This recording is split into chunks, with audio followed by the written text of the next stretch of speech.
Good morning, everybody. Hopefully by this point you have slogged/gone through all of the logistical requirements for the class, um, the videos and the articles and all my handouts, and you figured out how to use my courses and the clarification for them if you need it. Before you start doing any real creative writing in the class, and you have an exercise one that is due on Friday, there'll be a video that I'll put up right after this about exercise one.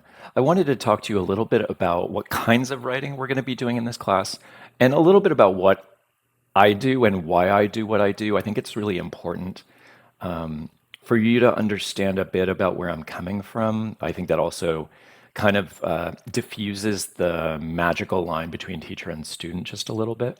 So you know my philosophy, not as a whole, but for this class in particular. So my goal as a teacher in this fiction workshop is maybe strangely or ironically not to teach you rules.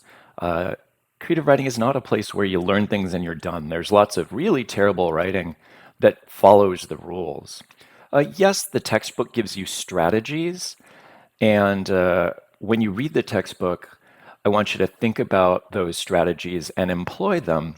But that's not really the hard part of writing. If I gave you quizzes, which I won't, on the Gotham book, you would not find that very difficult. The hard part is to put that into a story in a meaningful and unusual and powerful way. So its class isn't about rules. Yes, there are things that, there are should do's and don't do's, and many writers actually wind up breaking them once they understand the fine points of why they're doing what they're doing. But my job, first and foremost, is this word exposure. My job is to expose you to new stuff and for us to talk about how that new stuff works. A lot of you won't be familiar with literary fiction. Some of you won't be familiar with all the different kinds of literary fiction. And certainly, most of you won't have looked in real granular detail about how they do what they do. But my job is to give you things that you haven't seen and for us to talk about why they're meaningful and how they make themselves meaningful. A lot of your grade, in fact, will be your ability to be really open and curious to new kinds of writing, new structures, new types of language, new subject matters, and to assimilate that into your own writing.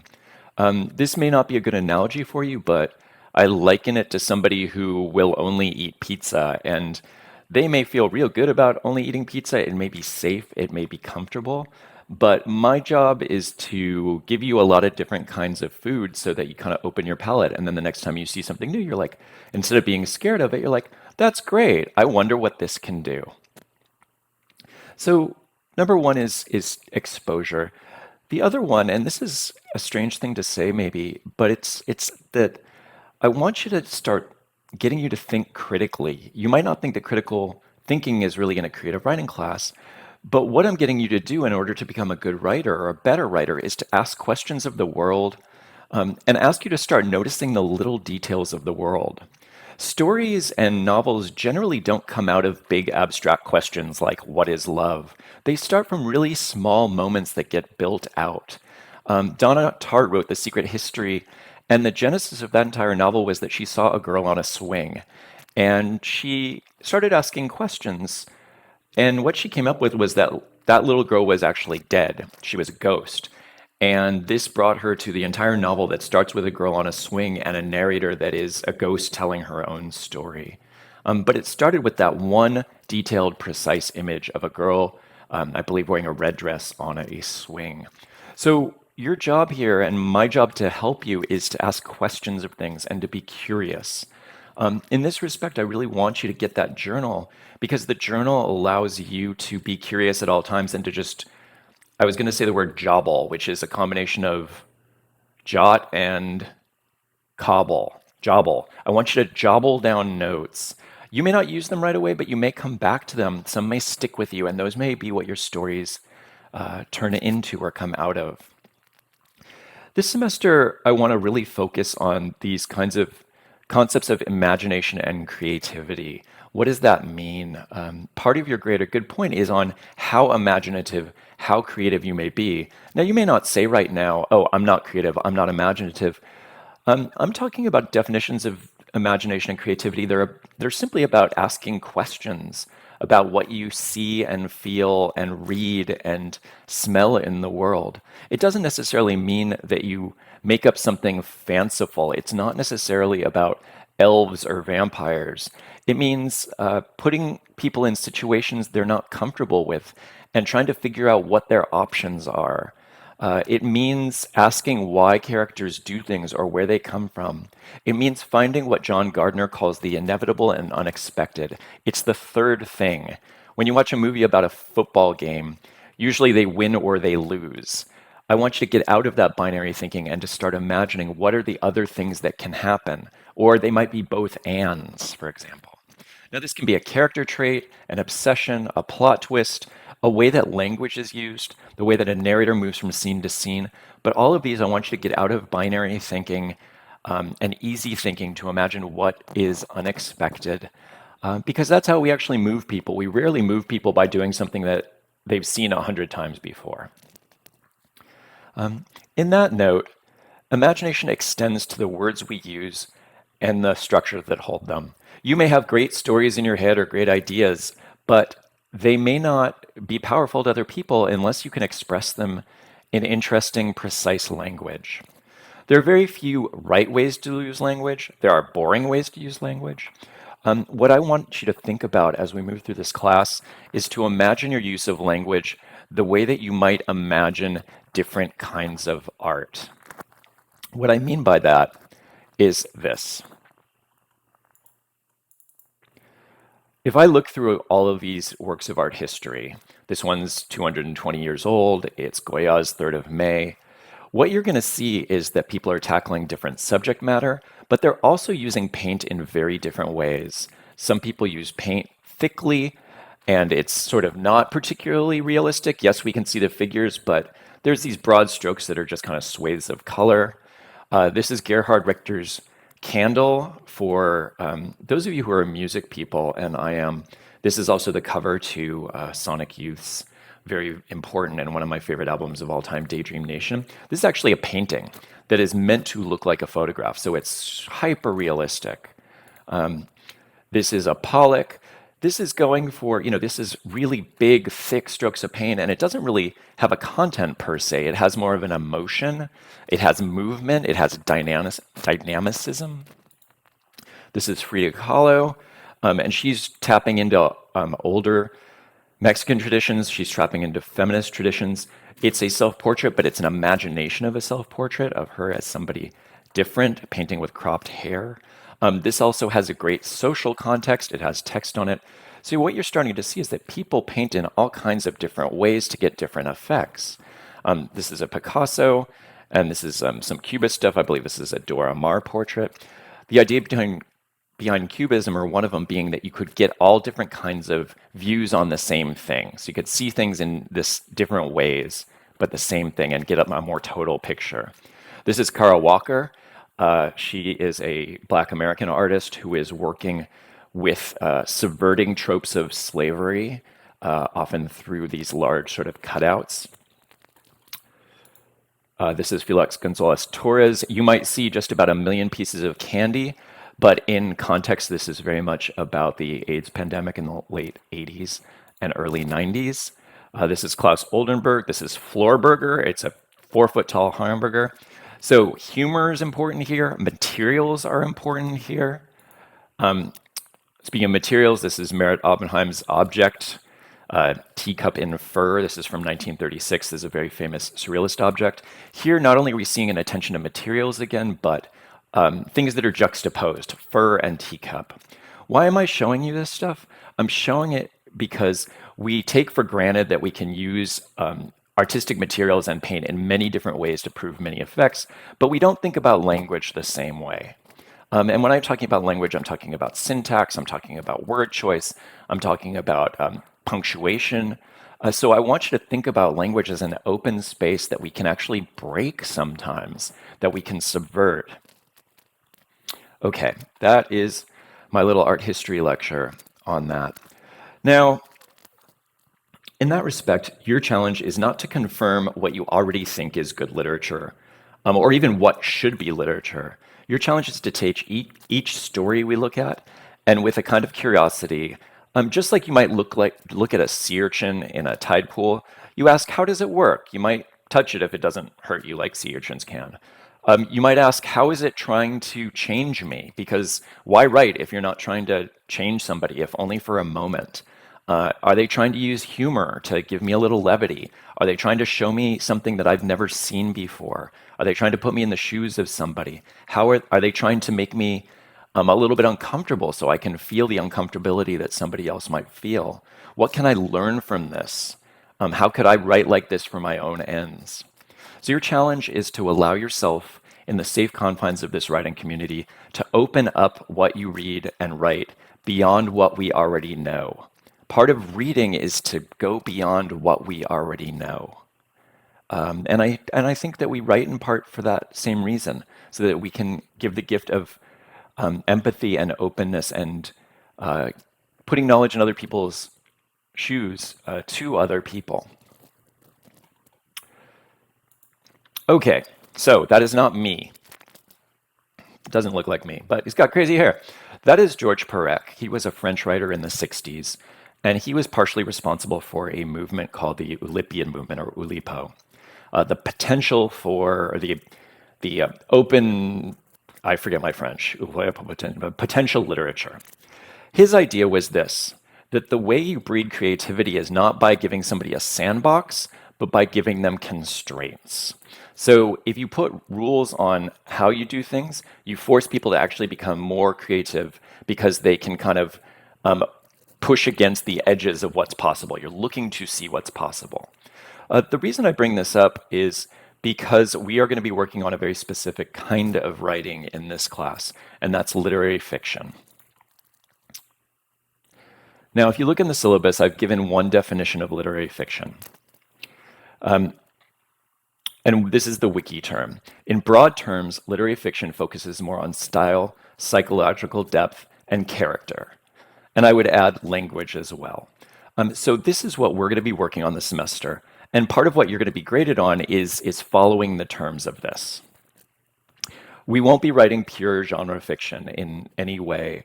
And I know that some of you write fan fiction and genre fictions, and I'm just going to ask you to put that aside for the purposes of this class. You'll figure out that what we're doing in this class will come back to your other writing in really, really interesting ways. But for this class, we're focusing on those things: style, psychological depth, character. Plot is still important, but it's less important. Okay, so imagine all these elements of craft as like dials that go up and down. I should also say that genres and literary fiction are arbitrary conventions, meaning they're not, they have not existed since the dawn before time.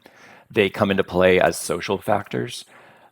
So they're kind of arbitrary lines between them. And in fact, you're going to see that many of the stories that we're calling literary fiction have really strong elements of genre. Even the first story we're reading, or the second story, Karen Russell's Reeling for the Empire, has it's got historical fiction built into it. It has kind of science fiction built into it.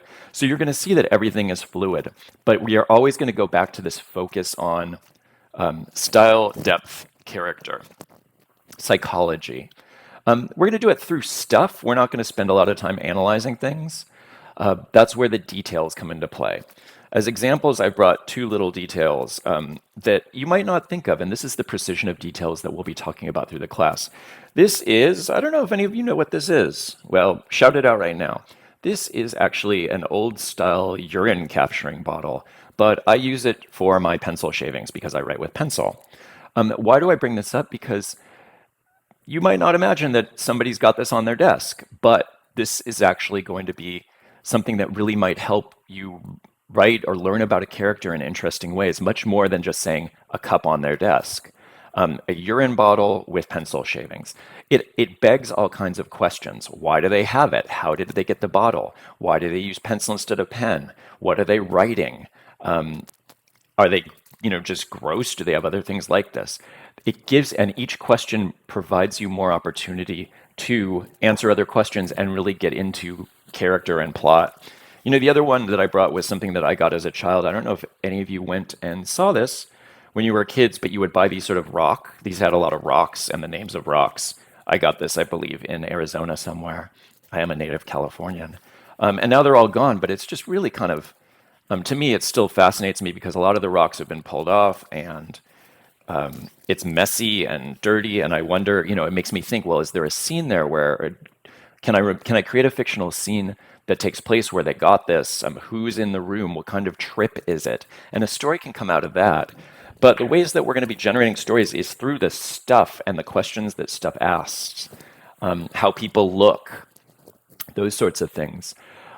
Now, without getting too much into detail, the ways I'm going to shift you is, you may want to write about a cosplay universe, and what I'm going to ask you to do is write about somebody who's into cosplay, because that's interesting to me, and I think it's interesting to other people, is not just how they do what they do, but why they do what they do and what social forces impact what they do. We dress up, we do cosplay, we do other things for very specific reasons that change over time. We build communities. We do it in response to sometimes not wanting to deal with other things. This is the complicated stuff that I want you to focus on as far as literary fiction. Okay, super. Almost done here. So we've talked about exposure, we've talked about creativity and imagination. And you may write things that you think are super creative and other people are like, blah. And we talk about that too because we're responding to things for the first time. Everything is a cliche the first time you see it. You don't always know what a cliche is. May not always know what a trope is. You may think you've invented a trope. People have to help you with that. Sometimes it's just being more specific about a trope, right? So you can use a trope, but if you can make it so interesting and specific, you can say that I'm a writer and that's boring. But if you say that I'm a writer that has a urine bottle full of pencil shavings, all of a sudden I get a little bit more interesting. So sometimes it's just a matter of digging in a little bit more. All right. Lastly, this is a class about writing, but there's a dirty secret in creative writing, which is creative writing classes are always about more than just writing itself. They're classes on critical thinking, being able to really think through things. When somebody cares about their job, thinking through why they care about their job, what's important to them about it, thinking through how we focus, how we live in the world, and what are the forces that make us do certain things. This is critical thinking. And we don't get that so much in other classes, and we don't get that so much at RIT because of the focus on technique and technical stuff. This is a class that does the other things. It also is a class in which your writing responds to, they're not humans, they're words on a page or a screen, but they're representations of humans in the world. And that means we're dealing with ethics, we're dealing with interactions, we're dealing with emotions. And that can be very tricky and delicate. But I want you to focus on that because that's how we become more self-aware and more aware of the world around us. We often write to ask questions because we have questions about things and we're trying to work them out. Not as psychology, but in other ways. But this is critical thinking and this is ethics we're talking about. I also want us to be writing stuff that responds to this moment in time. This is a really important moment in time, and I think it's important that we try to capture the complexity and the pain and the trauma and the humor and all of it. And you are the best people to do that. You are living this really weird, messed up moment that also has opportunity in it, but it's a moment that is super complex. And I want you to think through those things. And that also tells us how we're part of bigger systems. Some people may say this is a great time. Some people may say this is the worst time of all time. How do those people actually come into contact? Writing is also a place where we're going to continue to develop empathy. I've said this a number of times. We're going to try to understand how other people function. Sometimes when we write the other, and otherness, we can talk about what otherness is in this context. But sometimes when we mess it up real bad, and that's something that we should talk about is how do we represent otherness? How do we even represent self? Well, what makes me think I can represent myself or a fictional self well? But empathy and compassion is something that we're going to be doing in writing by building characters that other people can see how they work. Every character and every person is another model how to be in this world. And we should be able to, learn from that, react to it, react against it. I hope to do all this stuff in my communications to you. I'm learning from you. I'm learning who you are. I try to have a diverse, or what I would call a decolonized syllabus, that gives you the breadth of a breadth of human experience. You know, the stories we read can never be total, and there's always going to be gaps. But the truth is that most creative writing classes until fairly recently have been nothing but straight white dudes talking about straight white dudes, and that is not very. That's not. It's not very interesting to me, but more importantly, it is a very small part of human experience. So I'm trying in the syllabus to widen that out. And you'll see that the Adichie video that you're watching this week exemplifies that. Because of that, you know, it's also a place where we're going to sometimes confront our own biases. And those biases can be what writing is supposed to be, but it also can be that we see on the page something that is offensive or tricky, or we realize that we believe something that we don't want to believe. So this is a place where we're going to be going through this as we're going through writing. You can't split up the two. And I want to give time to be able to talk about that. All right. Hopefully, with all that in mind, we'll come into class with lots of great ideas and great thinking and sharpness and compassion. And we'll start at one place and we'll take a journey. I know that sounds kind of cheesy, but it's also true. That will make us more open, you know, interesting people by the end of the semester. All right. That's it for now. Talk soon.